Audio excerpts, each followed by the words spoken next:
Step up, kids, to the greatest show on earth. I am your host. Beautiful downtown Laurel. I am your host, Joey, weather with Layla, and lunch menu with Marlene. Today is January 18th, 2019. Please stand for the Pledge of Allegiance.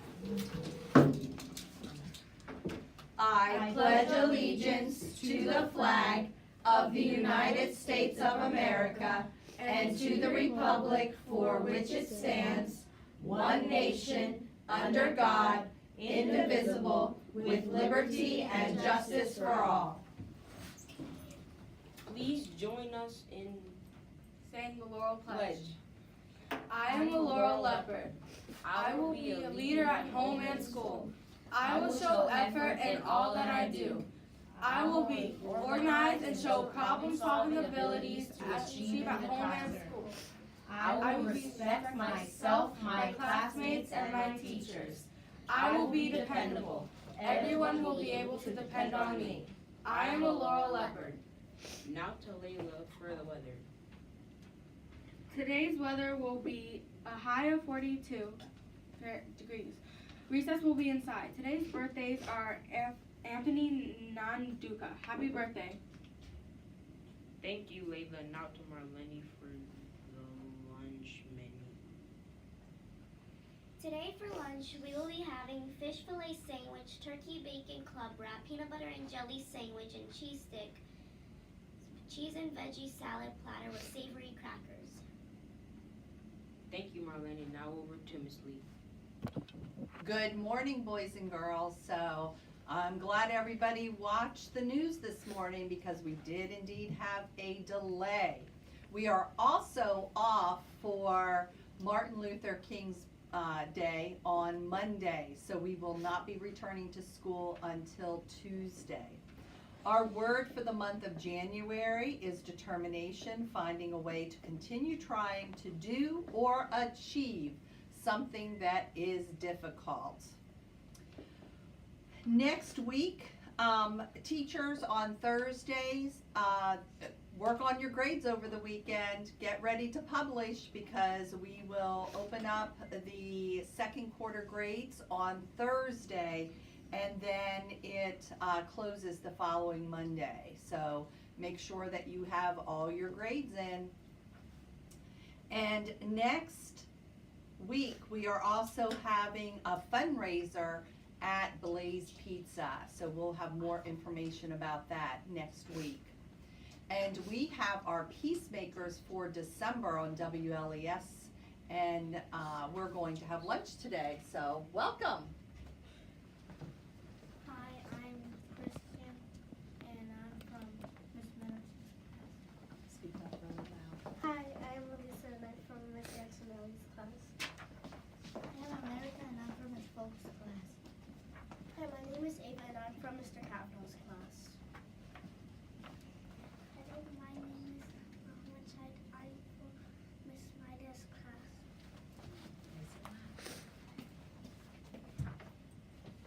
I am from Miss Boudreaux's class, and my name is Gabriela. Very good. Okay, congratulations to all of our Peacemakers. And these students, they are very kind to one another. They are respectful to the other students in the classroom. And I am very, very proud to all of our Peacemakers. So thank you so much.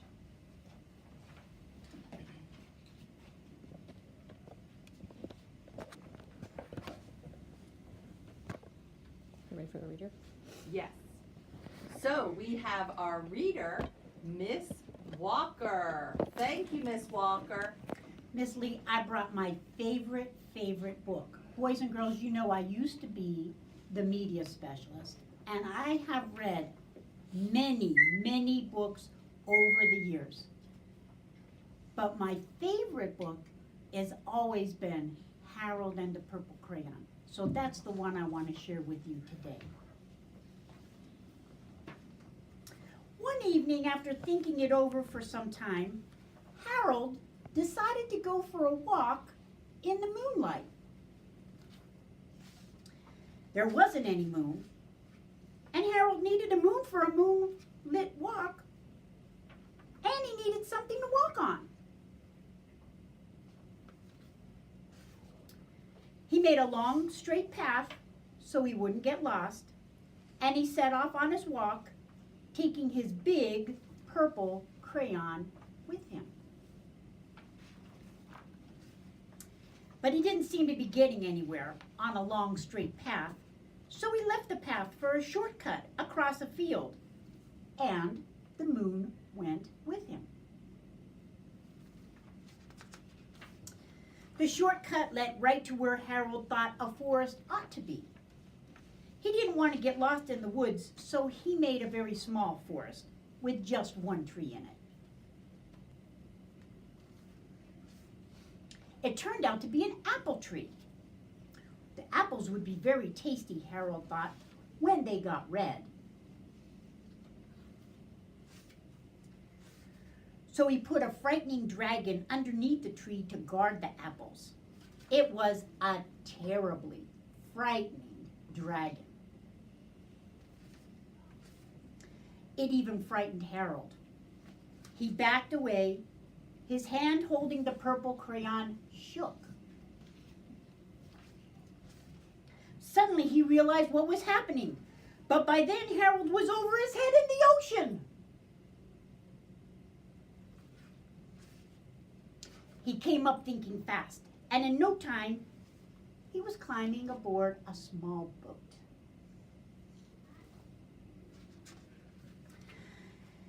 After he sailed long enough, Harold made some land without trouble.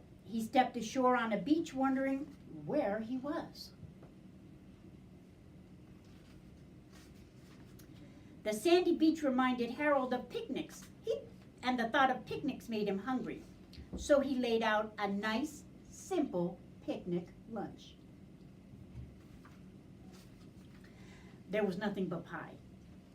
But there were all 9 kinds of pie that Harold liked best. When Harold finished his picnic lunch, there was quite a lot left over. He hated to see so much delicious pie go to waste.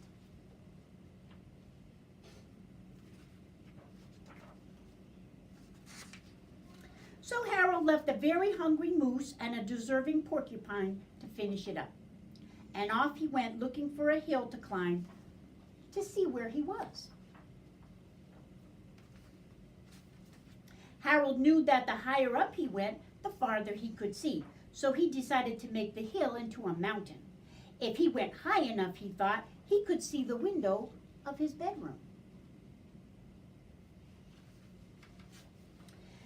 He was tired, and he felt he ought to be getting to bed. He hoped he could see his bedroom window from the top of the mountain.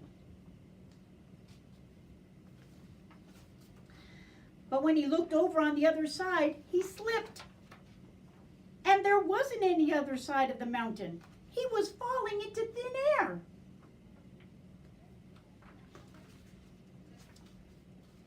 Luckily, he kept his wits and his purple crayon. He made a balloon, and then he grabbed onto it.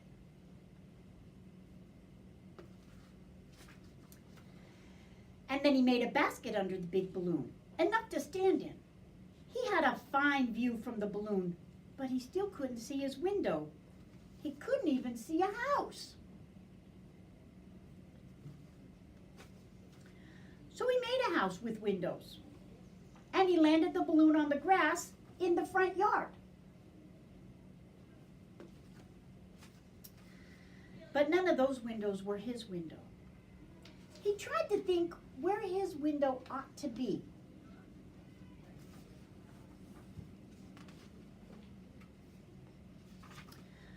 He made some more windows.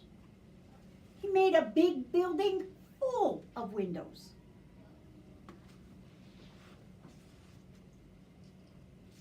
He made lots of buildings full of windows. He made a whole city full of windows.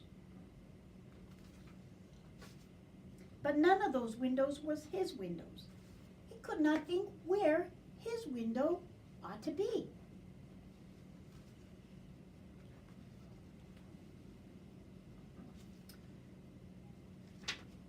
He decided to ask a policeman. The policeman pointed the way Harold was going anyway. Harold thanked him.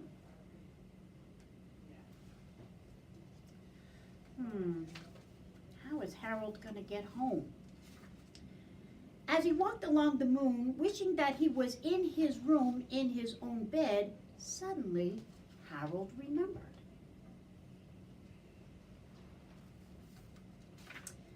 He remembered where his bedroom window was when there was a moon. It was always right around the moon.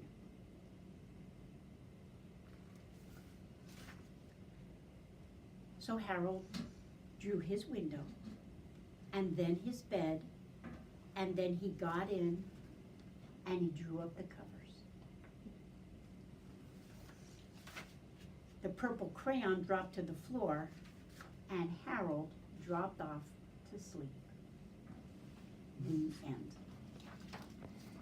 Thank you so much, Miss Walker. That was a great story. I don't think I ever heard that before.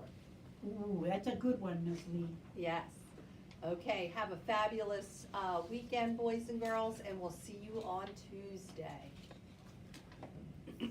Thank you, Miss Lee. We are your hosts, Joey. Layla. Melanie. Wishing you a great day.